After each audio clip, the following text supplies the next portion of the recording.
טוב, ערב טוב לכולם. הלימוד שלנו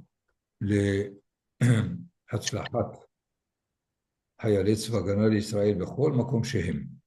ילכו לשלום, חזרו בשלום, ויהיו בשלום, ותבוא תשועת ישראל על ידם. ולפצועים משלחה רפואה שלמה, להחזירם לאיתנם הראשון, ולחטופים ישיב אותם הקדוש ברוך הוא למעונם, לביתם, למשפחתם, לארצם, לבריאותם. ולנופלים השם ייקום דמם, ותהי נפשם צרורה בצרור החיים.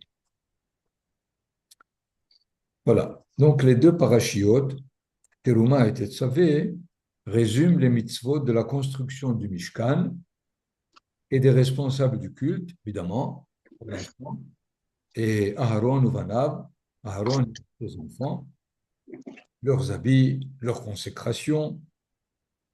Et il faut noter que les mitzvot concernant la construction précèdent celles des Kohanim.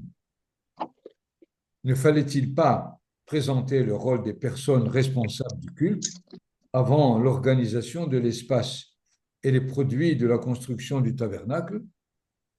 Nous avons d'ailleurs dans l'ordre de la jurisprudence, les parachiotes passés, avant d'avoir la paracha de Mishpatim, qui expriment la jurisprudence elle-même, la Torah nous a rapporté dans Yitro, qui est avant la paracha de Mishpatim, rapporté l'organisation de la justice elle-même par le corps législatif ou judiciaire qui a été proposé par Yitro. Et là, nous avons finalement l'ordre inverse. D'abord, la construction elle-même et tout le mobilier, si je peux dire, du Mishkan. Et c'est ensuite dans notre paracha que nous trouvons l'organisation au niveau de l'habit, au niveau des fonctions, au niveau de la consécration au culte lui-même des Kohanim. Et nous pourrons peut-être exprimer encore de façon beaucoup plus paradoxale pourquoi l'organisation de la matière impersonnelle précède la considération de la personne elle-même. Une première réponse peut nous donner le choix de cet ordre. Elle nous demande de rappeler que le tabernacle se met en parallèle avec la création du monde. Rappelez-vous le cours de la semaine dernière où le Midrash nous a dit que le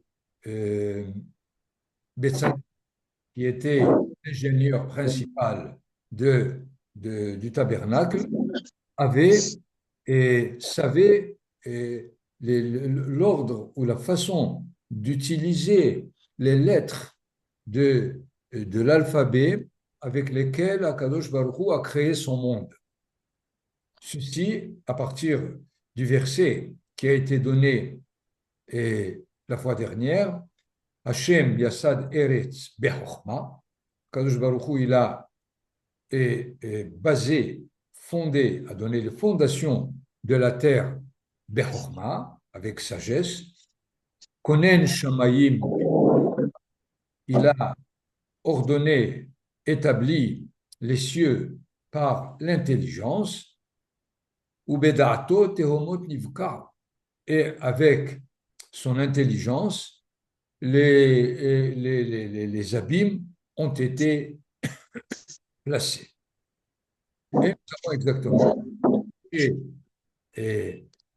Besalel, la Shov Mahashavot, Bechokma, Bitvuna Ubdaat. On a exactement les mêmes termes par lesquels Kaviachol Akadosh Baruch Hu a créé son monde. Et dans ce sens, comme si la préparation de tout le Mishkan suit l'ordre dans lequel la création a été faite. Effectivement, le monde a été créé pendant les 6 jours, les cieux, la terre les luminaires, le végétal, l'animal, et c'est en dernier lieu que l'homme apparaît à la fin du sixième jour. Nous avons la création de l'homme. Donc cela, probablement, comme première approche, explique le fait que toute la paracha de Teruma consacrée au tabernacle, à la matière elle-même, comment l'utiliser pour construire le Mishkan, et alors que dans notre paracha aujourd'hui, qui évidemment, après les deux premiers versets reliés au culte de la menorah, du candélabre, immédiatement, rapproche vers toi et ton frère et ses enfants. Ce sera une première réponse. Mais, à mon avis, à un deuxième niveau, la Torah nous invite à établir la relation avec le monde de la matière. Parce que, a priori, nous nous rendons compte que de tout temps, et la matière est hostile à l'homme, dans le sens où, et du temps de, des premiers temps où la, la, la prophétie d'un côté, l'idolâtrie de l'autre existait, était avec comme problème que fait-on de la matière qui nous est hostile? Pourquoi? Les tremblements de terre, les maladies, les pluies ou les années de disette. Et finalement, l'homme se trouve en face de la matière comme élément qui lui est pas sympathique, si on peut dire. Et que fait l'homme a priori dans les temps reculés avec la magie, la sorcellerie et tous les moyens que la Torah nous décrit qui étaient, qui appartenaient au monde idolâtre pour essayer de surmonter les dangers de la nature. De notre temps, c'est-à-dire depuis que la prophétie s'est occultée, nous avons évidemment comme moyen de lutter contre la matière par la technologie et les sciences naturelles. Le, le, que cela soit les sciences ou la technologie qui essayent de surmonter toutes les difficultés à travers aussi la médecine qui essaye de parer à tous les microbes, les virus, les maladies, et finalement, l'homme qui, lui, est essentiel au centre de toute la création, se trouve en lutte avec la matière elle-même. Et dans ce sens, la Torah a voulu que, d'abord, nous présenter le monde de la matière comme capable d'être la résidence, le lieu où l'homme et Akadosh Baruch Hu peuvent, comme nous l'avons dit la dernière fois, Mishkan, Shchenut, peuvent se retrouver ensemble en bon voisinage. Et ceci par le moyen de la matière. Dans ce sens, il faut noter, au-delà de ce qui est rapporté au tabernacle lui-même, que probablement la majorité des mitzvot, je n'ai pas fait le compte, mais nous savons qu'il y a beaucoup, beaucoup de mitzvot qui nécessitent l'utilisation de la matière. Prenez évidemment les sacrifices qui nécessitent le monde animal. Prenez la mitzvah de fêter, que ce soit Pessah, Shavuot, Sukkot, Shabbat, celle de relier à des repas, à une consommation de la matière. Évidemment, nous pouvons rapporter qui relie l'homme à la matière, essentiellement dans la Torah. Les autres religions décrivent plus la relation avec les forces divines, avec le monde spirituel, et ne s'occupe pas du tout du monde de la matière. Dans ce sens, probablement, la Torah a voulu d'abord nous tranquilliser, si je peux dire, mais que la matière qui vous paraît tellement hostile, elle peut être le lieu où on va tous les deux, le Akadosh Baruch Hu et Israël, puissent se vivre et même être objet de mitzvah. Je suis sûr que celui qui n'est pas habitué à cette idée, quand il voit un bon juif le jour de Sukkot avec le lave et le hétrog, il se demande qu'est-ce qu'il est en train de faire celui-là. De quoi il s'agit? Il bouge, il prend quatre espèces et selon la Torah, c'est une mitzvah d'Aseh. Nous l'avons déjà signalé une fois, que dans le sacrifice, tout le monde de la matière contribue. Depuis le sel qui est dans le monde inerte et doit être et doit joindre le sacrifice, l'imloah et korban, saler le sacrifice, c'est une mitzvah assez. Pas pour que lorsqu'on va le consommer, il sera consommable. Et évidemment, le monde végétal, à partir du vin, qui est la libation de liquide, évidemment aussi le fait de accompagner par ce qu'on appelle minha, solet, le, le, le végétal qui contribue, l'animal est là, le sacrifice lui-même, l'homme qui apporte le sacrifice, évidemment, le, tout ce sacrifice, nous voyons que le monde de la matière contribue à la relation elle-même entre Akadosh et l'homme.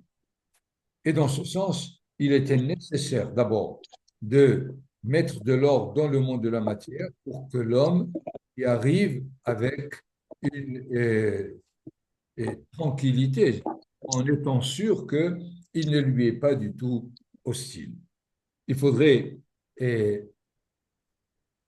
ajouter l'idée clé de Manitou Zecher Tzadik Livraha qui disait c'est l'expression du monothéisme absolu qui s'exprime dans cette relation entre l'homme et la matière à travers les mitzvot. Pourquoi? Parce que il est difficile d'imaginer que celui qui a créé l'impersonnel de la matière qui ne distingue ni entre le tzaddik et le rachat, ni entre le juif et le non-juif, la matière, elle travaille et finalement, elle est complètement différente de l'homme qui est libre, qui a son mécanisme individuel, qui a ses lois, qui ne sont pas nécessairement les lois de la nature, mais toutes les fonctions qu'il a dans sa vie. Et alors, c'est difficile d'imaginer, à la limite, que celui qui a créé l'homme, c'est celui qui a créé la matière, et dans ce sens, le fait d'établir la relation, c'est l'expression du monothéisme intégral absolu dans l'expression de Kriyat Shema. Shema Israël, Adonai Elohenu, Adonai Ehad. Le Ehad, c'est celui qui réunit tous les pôles qui nous semblent complètement différents, indépendants dans l'expression de ce monothéisme.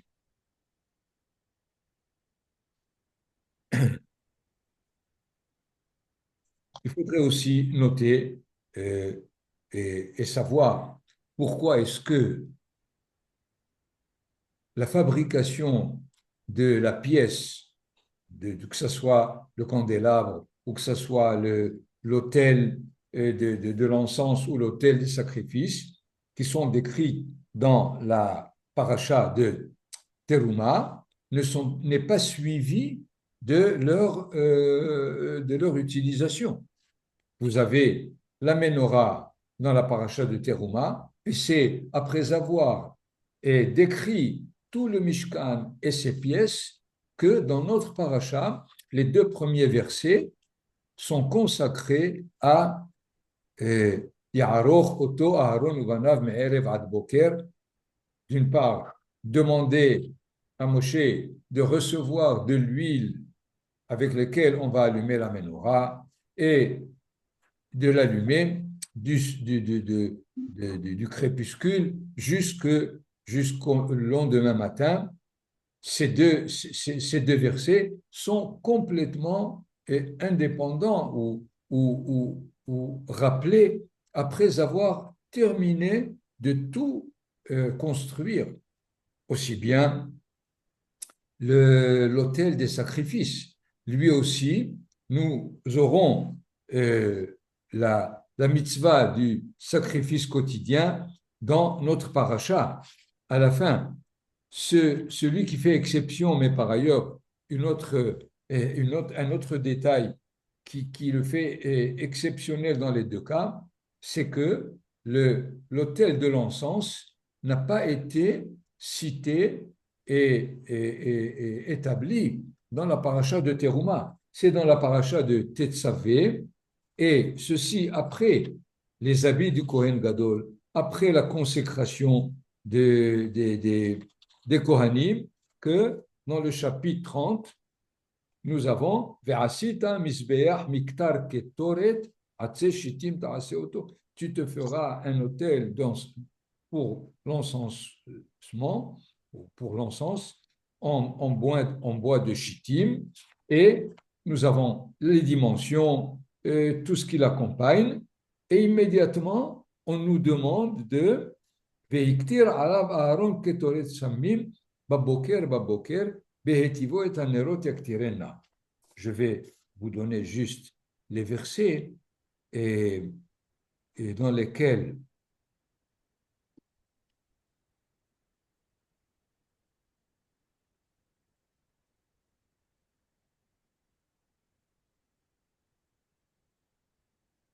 voilà, nous avons dans le chapitre 30, comme nous l'avons dit, Veiktir alav Aaron ketoret samim baboker behetivo et anerot yaktirena. C'est sur cet autel qu'Aaron fera l'encensement aromatique. Chaque matin, lorsqu'il accommodera les lampes, il fera cet encensement.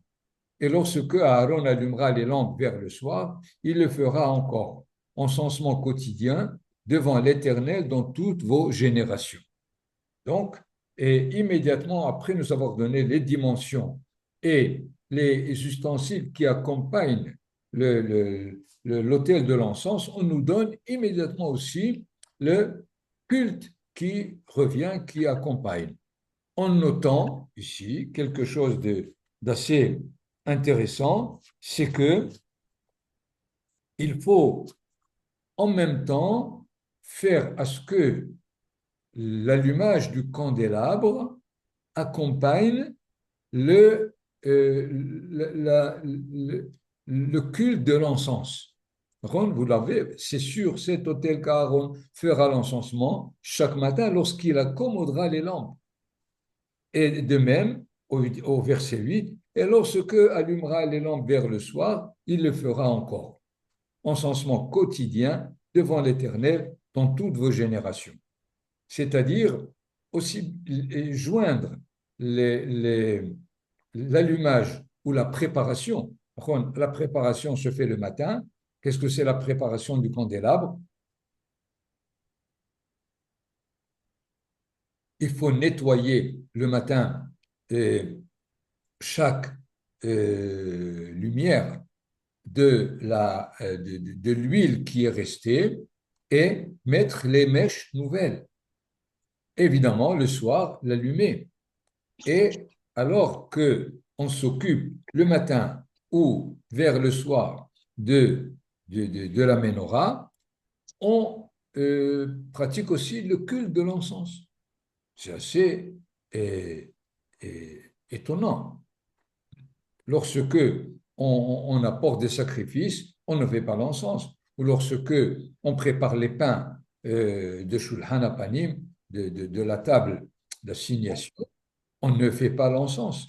Mais voilà que la Torah nous demande de joindre le culte de l'encens avec l'allumage ou la préparation du candélabre. Il faudrait maintenant, évidemment, revenir à, euh,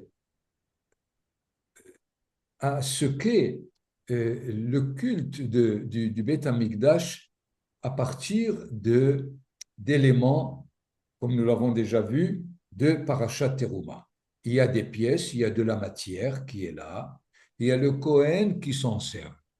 Est-ce que c'est un acte technique qu'il fait ou c'est un acte qui demande au Kohen constamment d'être conscient de sa fonction à travers ce qu'il est en train de faire? C'est-à-dire, est-ce qu'il est capable de porter le monde de la matière vers la signification, vers le sens que la Torah lui demande? Je voudrais ici, pas seulement mettre une parenthèse, mais revenir au début de notre paracha, et par la suite, je reviendrai sur cette remarque du candélabre et de l'encens. Nous savons que la paracha s'occupe depuis le départ des habits du Kohen. Et nous avons deux sortes d'habits. L'habit, ce qu'on appelle Kohen Hédiot, le Kohen, le simple Kohen, et on traite ces habits de Bigdé Lavan, des habits blancs, parce que évidemment tout ce qu'il portait était fait de textile tel qu'il était de toutes parts blanc. Alors que les habits du Kohen Gadol, qui étaient aussi bien ceux du Kohen, mais il y ajoutait encore quatre éléments. Le pectoral, la veste, si on peut dire, le tzitz, qui est comment on peut le traduire, et, ce qu'il portait sur son front et sur lequel était inscrit Kodesh Lachem. Sur le pectoral, évidemment, il avait les 12 tribus, les 12 pierres précieuses, chacune attribuée au nom d'une tribu. Sur l'habit, ce qu'on appelait le éphod, qui était avec des bretelles, les bretelles sur ses épaules avaient aussi les 6 noms des tribus d'un côté et les 6 de l'autre. Finalement, on appelait tous ces habits du Kohen Gadol Bigdei Zahav. La différence, elle est immédiate, alors que le Kohen Gadol, si on peut dire, il a des habits d'apparat, et le Kohen Hédiot, lui, il a une tunique, des pantalons, une ceinture et une mitznefet, un turban sur la tête. Alors que le Kohen Gadol, il était bien, il apparaissait très bien. Est-ce qu'on voulait simplement distinguer le Kohen Gadol par ses habits des autres Kohanim pour que l'on fasse la différence? Pas du tout. Pas du tout. Parce que ces habits de grande qualité, comme nous venons de le dire, sur le tzitz, sur ce qu'il avait sur le front, il y avait Kodesh Lachem, sur le pectoral, il avait le nom des tribus, sur les épaules, il avait le nom des tribus. Je ne rentrerai pas encore dans la tunique qu'il portait, telle que au bout, à la fin, il y avait des clochettes qui constamment faisaient du bruit lorsqu'il marchait. Que veut-on du Kohen Gadol, finalement? Dans ces 4 habits supplémentaires, de le mettre constamment dans la conscience du clan d'Israël. Il faut qu'à aucun moment il ne le quitte, le fait qu'il porte sur lui la responsabilité de de l'éducation, de l'assurance, du shalom dans le clan d'Israël. C'était ça, sa fonction essentielle. C'est pour cela qu'il n'était obligé de faire aucun culte, sauf le jour de Kippour, évidemment. Mais toute l'année, c'est que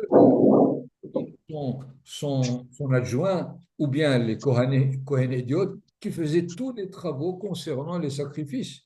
Pourquoi? Pour constamment être et présent à sa fonction principale que décrit d'ailleurs le livre de Malachi, le dernier prophète, qui sifte Kohen ishmeru da'at, petora yvakshu mipihu, ki malach Adonai tsevaot hu. Il est au niveau d'un ange, des serviteurs des mondes supérieurs, alors que Dafka le Kohen est, dans l'autre sens, celui qui met de côté sa personne, puisque tous les Kohanim étaient habillés de la même façon. Donc, la personne en tant qu'individu était mis de côté au niveau du Kohen Hédiot. Voyons donc la différence essentielle entre les Kohanim d'un côté et le Kohen Gadol de l'autre.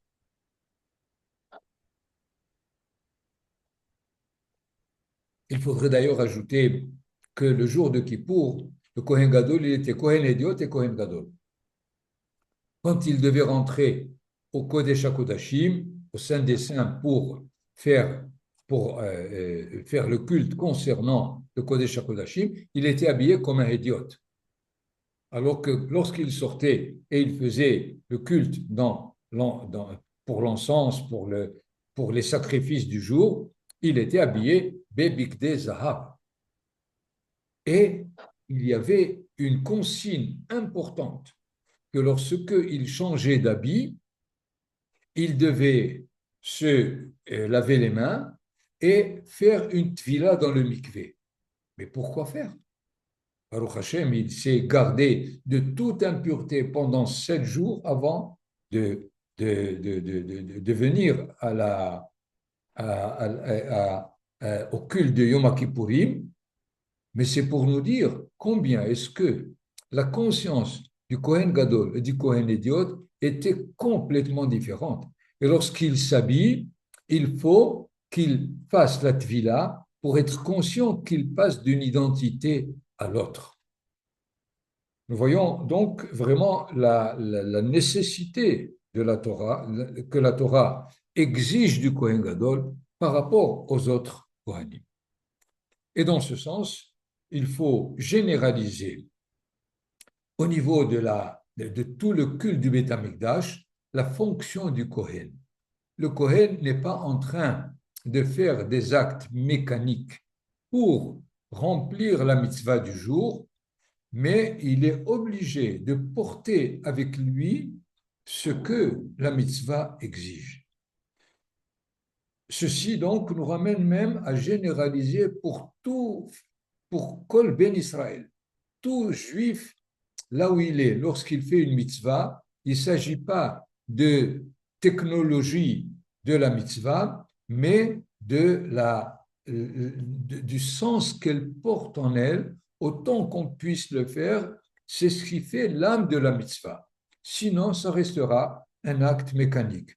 On n'y peut rien, il faut le faire, même si on n'a aucune kavana, il n'y a aucun doute, mais la Torah exige la kavana nécessaire pour la mitzvah que l'on réalise, et le modèle principal, c'est évidemment le Kohen qui est dans le Beth Amikdash.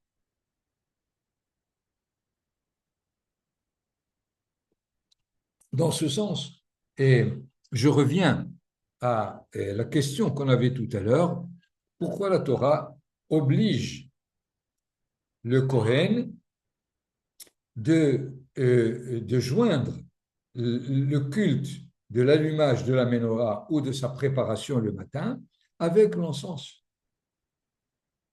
Alors, il faut d'abord bien comprendre que l'allumage de la menorah, c'est pas pour qu'on puisse se déplacer la nuit dans l'obscurité, parce que la nuit, il n'y a personne, de toutes les façons. Le culte se termine au maximum au coucher du soleil, tout est terminé et les Kohanim sortent, il n'y a plus personne. Alors, qu'est-ce que c'est que le candélabre? C'est finalement la lumière de la cognitivité humaine portée par l'esprit de sainteté. L'homme, il a sa façon de réfléchir, de comprendre, qui n'est pas du tout celle de la Torah, a priori. Pour comprendre la Torah, il faut une préparation bien spécifique. Ce n'est pas l'esprit humain seul, avec tout son matériel logique et philosophique, ne peut en aucun cas aborder la réflexion de la Torah. Mais de toutes les façons, il est aussi chargé de réfléchir à sa manière. Alors, cette façon que la Torah donne et propose au Ben Israël de réfléchir dans l'esprit de la Kedusha, c'est le candélabre, c'est la menorah. Et alors, il faut préparer la menorah. C'est pour elle déjà un culte. Que veut dire la préparation de l'allumage? Comme nous l'avons dit, c'est nettoyer les restes d'huile, mettre les nouvelles mèches. Et que veut dire ceci? Préparer la réflexion à penser de façon juste.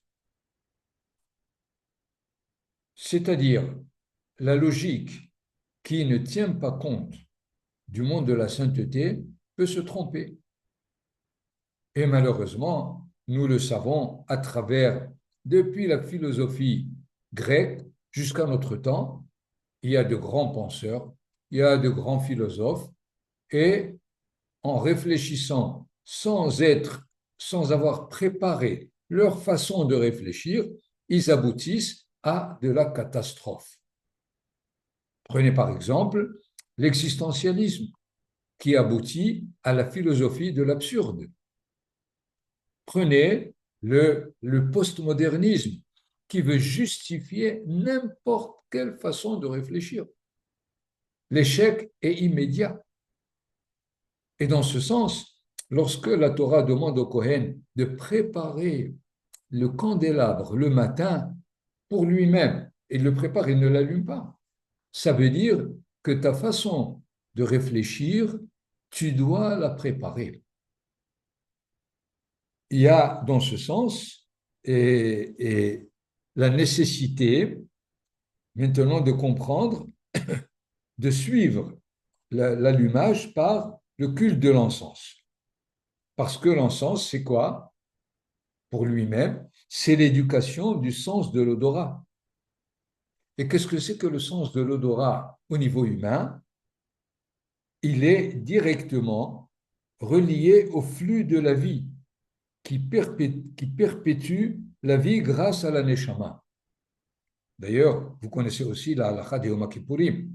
On ne peut pas manger, on ne peut pas boire, on ne peut pas beaucoup de choses, mais on peut sentir un parfum. Pourquoi? La Torah nous dit le nefesh, c'est pas la neshama. Et donc, la neshama, elle est encore attachée au centre de la vie, qui n'est pas encore le nefesh, et elle peut donc, le jour de Kippour, sentir ces parfums-là sans contrecarrer le monde de la Torah. Donc, dans ce sens, la Ketoret dans le Beth Amikdash avait comme but de préparer le flux de vie, l'élan vital que Bergson a appelé, pour que la chokhma du candélabre puisse être régie par le monde de la neshama elle-même. Donc, nous voyons ici le fait de joindre ces deux cultes. Le candélabre, c'est la chokhma, et l'encens, c'est le flux de vie essentiel qui est toujours pur qui est toujours vivant doit accompagner le monde de la connaissance. De cette façon, la connaissance sera positive et évidemment servira l'homme à faire sa vie dans le monde du hall par la même et lui donner plus d'élan de vie que ne le porte la science et toutes les philosophies que le monde a connues dans le sens négatif. Donc, nous voyons combien est-ce qu'il est nécessaire de comprendre que le Mishkan ou le Mikdash représente l'endroit où l'homme, Akadosh Baruch Hu, se trouve en bon voisinage, moyennant beaucoup de préparation. Malheureusement, l'histoire a montré que le Beth Amikdash a été détruit 2 fois. Pourquoi? Parce que on y croyait beaucoup plus comme moyen que cela soit d'expiation ou de remplir une certaine fonction de ce qui est demandé selon la Torah, sans être au courant de l'âme qui fait vivre tout ce culte lui-même. Mais par ailleurs, le culte ne peut pas être entièrement spirituel. Et le Beth Amikdash, finalement, relie le monde de la matière au monde de l'esprit et pour qu'il atteste, comme nous l'avons dit par la formule de Manitou, le monothéisme intégral.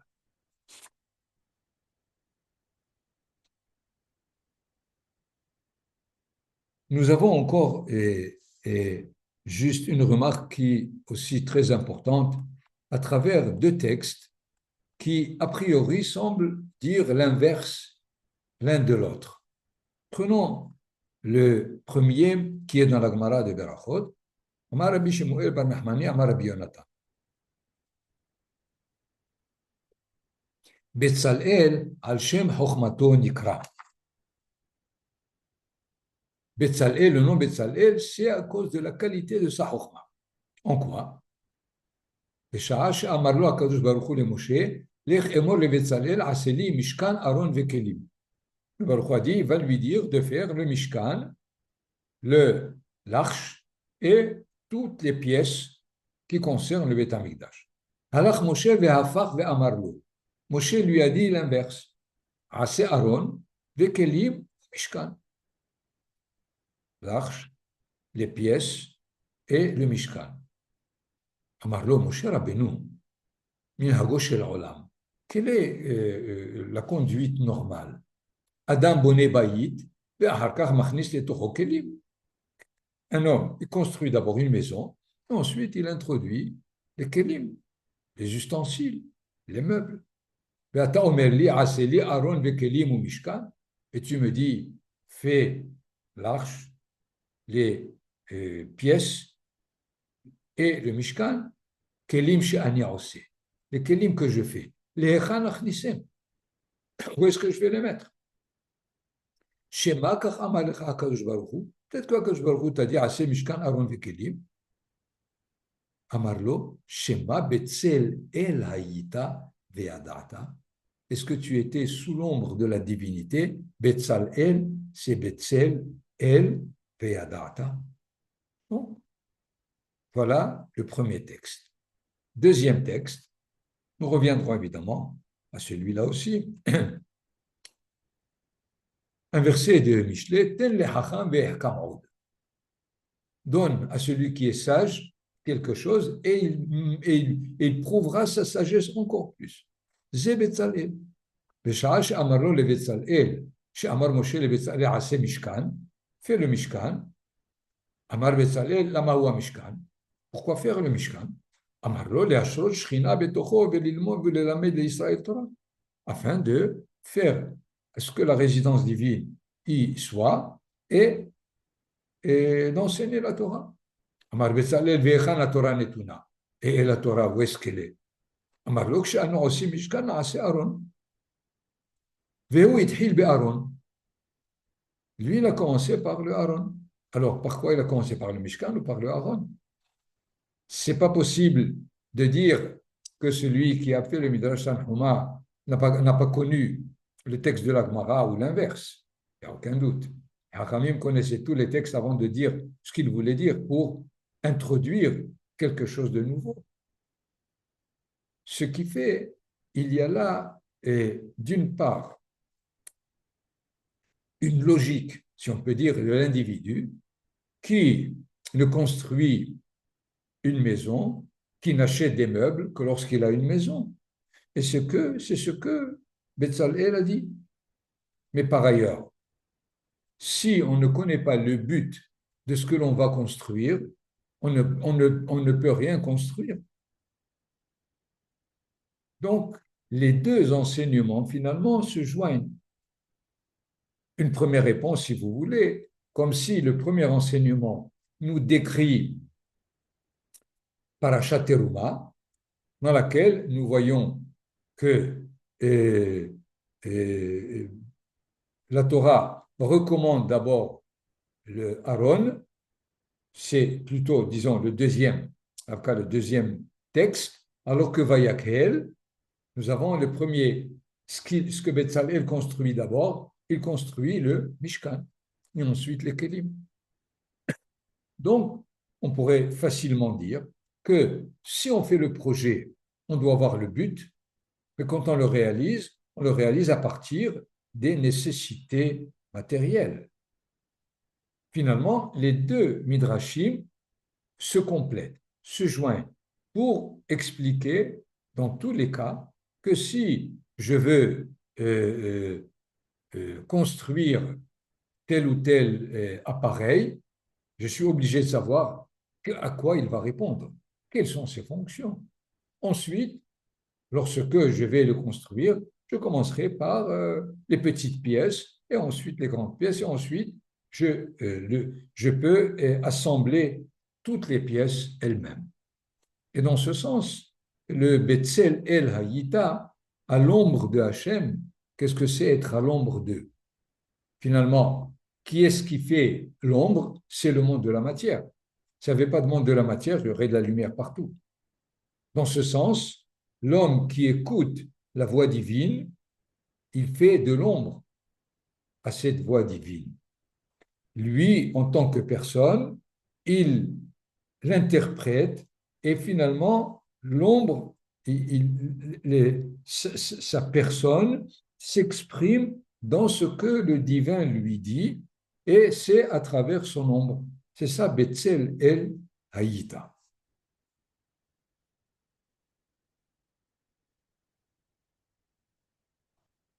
Voilà, Kulachem Beruchim.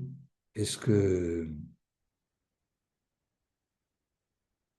vous avez